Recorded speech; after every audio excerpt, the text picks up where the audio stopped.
Good evening. I'm here again on another Saturday night, and hopefully the lighting is good and I don't look too red. I think maybe I had a little bit too much background lighting, and it was making the camera white balance a bit off. Or maybe I do look red, I don't know. Maybe it's just the lighting in here. Anyways, I don't usually do a lot of Facebook and Twitter and Instagram and all of these other applications. Mostly what I do is YouTube. I watch a lot of YouTube, and it takes up much of my time. And I make these videos because I enjoy doing it. But there are some people who get into all these other things, like the Scotch Test Dummies have a web page, or they have a page on Facebook, and they mentioned it, and so I logged in and had a look. But most of the time, you see stuff on Facebook. It's so and so modified his status, and then you look at it and to see if there's anything interesting. It's like, I'm feeling down today, or I'm feeling sick today, or I had 3 poops this morning. I don't get into that. Anyways, while thinking about that, there is one of my viewers who has commented a few times and has mentioned that he does food pairing with whiskey and food. Now, I'm not anywhere near that sophisticated. I just like tasting my whiskey, and I keep the food separate. But he's into food pairing, and he does this on things like Twitter, and he shares videos and stuff. His name is Pradeep Rajkumar. Now, I hope I've pronounced that correctly. And he hails from Melbourne, Australia. He's also known as RAAJ Melbourne. That's RAAJ Melbourne. And he likes Ardbeg. I like Ardbeg for the most part. This one here is an Ardbeg 10. It's been going since September, so October, November, December, January, February, March. 6 months.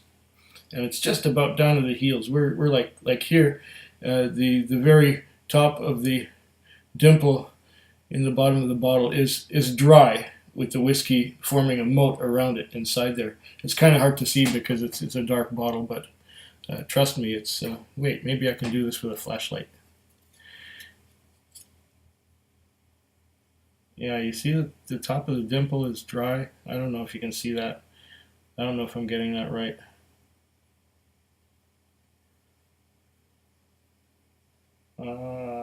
Yeah, well, maybe there you can see it. Anyway, enough of that. Anyway, I'll put Pradeep's information down in the description, and enjoy. Let's see if we can get a deep pop out of this. Oh, very deep. Let's see now. I haven't touched this for about a month or two, but before that it was like it was being inhaled. You know what? I think this is the very last. Oh yeah. I'm going to put this bottle down sideways and use a trick that I saw on Ralphie's on Ralphie's channel, where he puts the bottle sideways, and all the whiskey sort of drains to the bottom, and then you can get it and get a little stream or a few drops out of it some more. So that means I'll have to get another Isla whiskey to make room. And I just bought 5 whiskeys too. Anyways, so much for the heels of that one. Let's give it a bit of a nosing, shall we? This is 6 months. I can smell the peat from here. It smells just gorgeous. Oh yeah. There's that beautiful peat.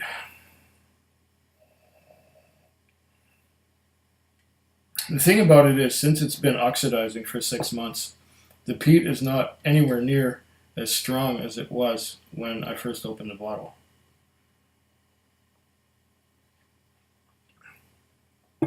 Peated whiskeys tend to lose their flavor the most, so maybe it's high time I finish this one. And maybe I should get to consuming some more of my Isla malts, just because they're getting flat. I noticed this the first time I had a bottle of Bowmore 12. Now I thought Bowmore 12, okay, it's peaty, it's peaty, it's peaty. But Bowmore 12 is sort of medium peaty. And as the months went on, I think I had the bottle for 6 months or 8 months.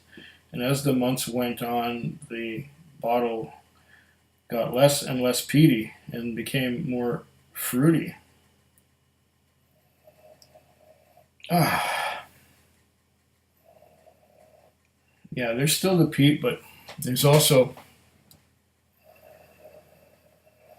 a kind of a nuttiness, like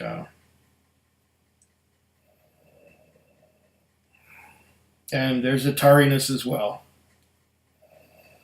I'm still getting quite a strong creosote hint, which is nice. That creosote has a beautiful,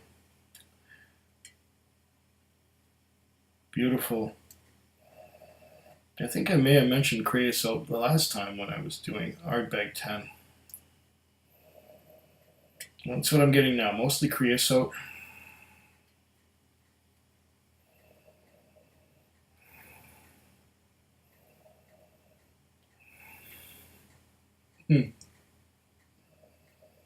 I love that tarry creosote kind of note to it. Even though it's not as knock you over as it may have been, it's still a lovely creosote to the nose. I'm getting, oddly enough, a bit of cinnamon too. And some fruits.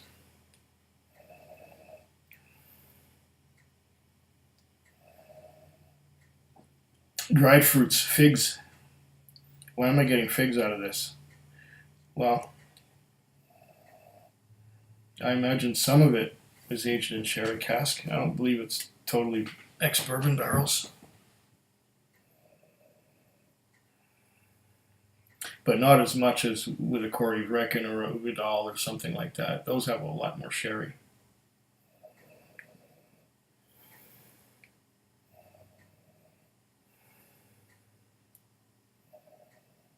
The overpowering smoke, the peat smoke. I'm getting like raspberry marmalade too. It's interesting how you get a lot more of the subtler flavors after the peat has done some oxidizing. After the whiskey has lost some of its peatiness with time. I think you pick up more of the subtleties and more of the complexities with an aged bottle like this one. Or shall I say a bottle that has been opened as long as this one has. Yeah. Raspberry marmalade.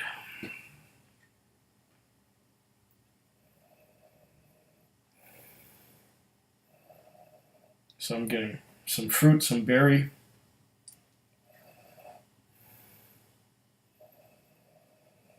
Anything else? Wow. It's quite fruity now.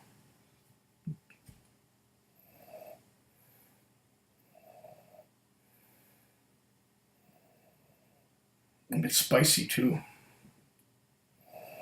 Now that I'm digging in beneath the peat.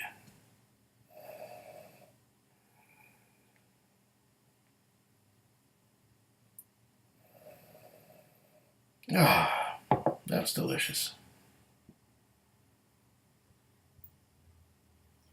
See, there's a little more coming out of there. Oh, come on.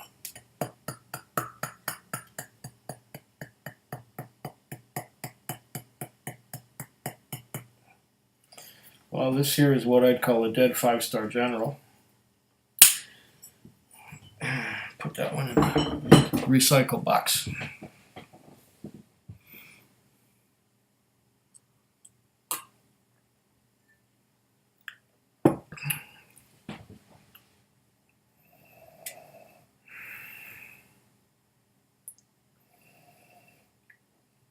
Ah,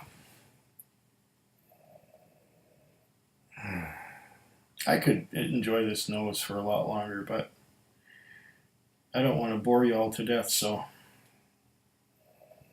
I'm going to taste it.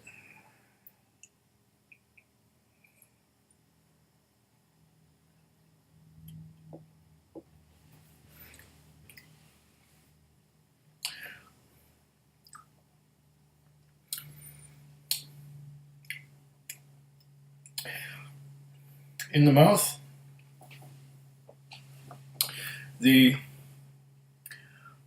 peat has faded somewhat, yet I'm still getting a strong coating of creosote on the sides and on the roof of my mouth. On the tongue, I'm getting a bit of fruitiness, some figs and some of that raspberry jam, and there is a tingling all over, and it's still very mouth-watering. The tingling, interesting. Let's have another sip. It's still very good. It doesn't have quite the impact it had when it was first opened, but it's still a very nice whiskey. And in some ways, it's a more subtle experience now that it's been going for several months and had a chance to oxidize a lot.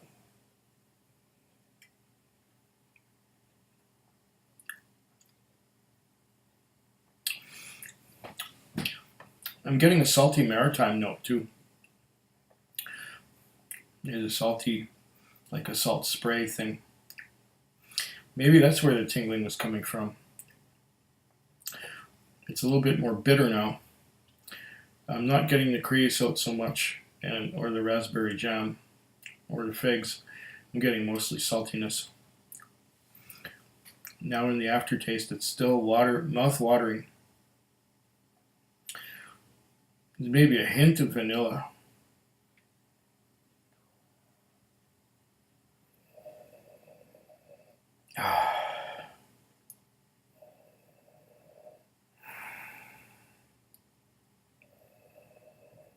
Creosote on the nose again.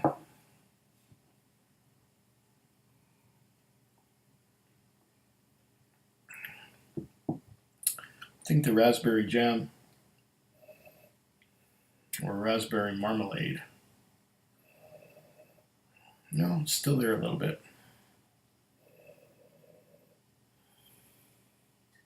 It has not disappeared. I was going to say it's disappeared because all I'm tasting now is creosote, but no, it's still there on the nose. It's not very complex anymore. Not like an Ardbeg ever really was. Not like Ardbeg 10 ever was that complex. It's, big thing is peat and then some fruity notes, but raspberry marmalade again. Lovely.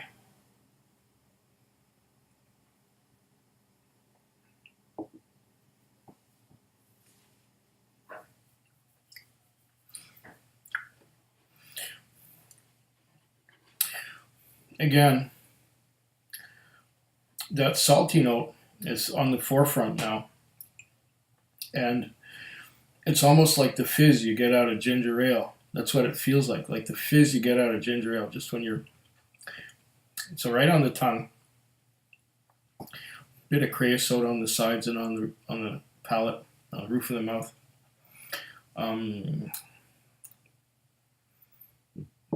Yeah. An altogether quite satisfying little experience. I'm kind of glad I did this because, otherwise I would just finish it and enjoy it and not talk about it. But making this video is forcing me to try and taste everything that's there. What am I getting now on the late aftertaste? Salt. It's salty and briny, and there's a tiny little bit of caramel butterscotch at the end. Just a tiny little bit. Once you get past the bitterness and the saltiness, there's just that little bit of caramel. What an enjoyable experience. Well, if not for Pradeep Rajkumar, I would not have done this video, and I would not have maybe experienced and enjoyed the end of this bottle as much as I have. Slancha, everyone. Food Quig. Food Quig. Food Quig. Food Quig. Food Quig. Yeah.